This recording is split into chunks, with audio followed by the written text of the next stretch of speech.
Andrew Yang is a New York entrepreneur who's never held political office. Tonight, he spoke one-on-one with King 5's Natalie Swaby. She joins us now with what he had to say. It was right here at Gasworks Park tonight that Andrew Yang said if elected, his first priority as president would be to implement $1,000 a month for every American adult. Nobody knows who Andrew Yang is. You know, he's not a politician, complete underdog, and surprisingly, actually, he's doing really well. He's a serious person. He's smart and he cares. The Tesla CEO tweeted his support for the venture capitalist on Saturday. Yang, I'm Yang Gang. Andrew Yang is polling above 2 senators and 1 governor. Right. He's actually higher in the polls. He's like this outlier. He's 44, you know, the guy with the cap that said math. You're raising issues that nobody else is talking about, and you're looking at it from a perspective that nobody else is really looking at him. He's gone viral in a whole range of different communities. He's not saying the same kind of stuff that all the other candidates are saying.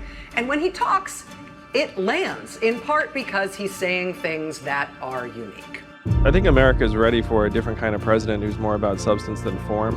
I'm not a politician. I'm not someone who's been rattling around Washington for years or decades. Most Americans don't think that career politicians are going to solve our problems. And I think those problems are accelerating and getting more and more serious. I'm also a parent. And when you have kids, you also have a different perspective where you think, okay, how am I going to leave the country or the world in a condition that I'd be proud to leave to my kids? And right now, I'm not excited about the world we're leaving to our kids. I mean, our life expectancy has declined for the last 3 years due to a surge in drug overdoses and suicides. 78% of Americans are living paycheck to paycheck. 57% say they can't afford an unexpected $500 bill. And so people are looking around and saying, wait a minute, if GDP's at a record high, why do things feel so lousy? How can you say an economy is healthy when our people are dying? If you say, oh, someone else will take care of this, that almost never works. So I decided I could make a contribution. So I came to Washington, D.C., and I said, what are we going to do? This official said to me, Andrew, you're in the wrong town. No one in this town is going to do anything about the problems that you described, because this town is a town of followers, not leaders. And the only way for us to do something about it is if you bring a wave crashing down on our heads. I looked at that and I thought, these words, challenge fucking accepted. We talk about it like Donald Trump is the cause of all of our problems. He is not. He is a symptom. He is a manifestation. We are going through the greatest economic transformation in our country's history. I'm the son of immigrants myself, and if you go to a factory here in Michigan, you will not find wall-to-wall immigrants. You will find wall-to-wall robots and machines.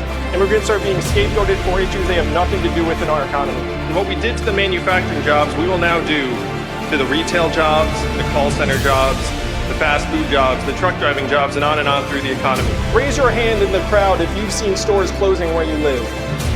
It is not just you. Amazon is closing 30% of America's stores and malls and paying zero in taxes. In a country that is tearing itself apart with people turning on each other, this is the mindset of scarcity that is sweeping our country. We have to make big choices right now as a country. And we have to start evolving and advancing in terms of the way we see our economy and our role within it. What we have to do is we have to focus on fixing the system that is distorting and dehumanizing.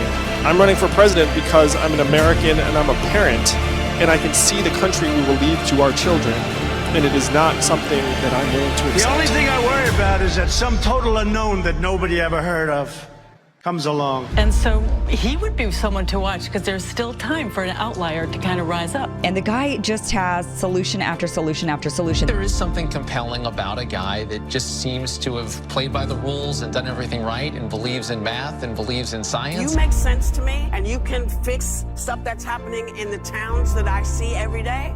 I'm going to listen to what you have to say. Pay attention to this kid's plan. I have done the math. It's not left. It's not right. It's forward, and that is how we're going to beat Donald Trump in 2020. So the third big thing is, how many of you all woke up this morning? Oh, what do we got? Eagles, it's a sign.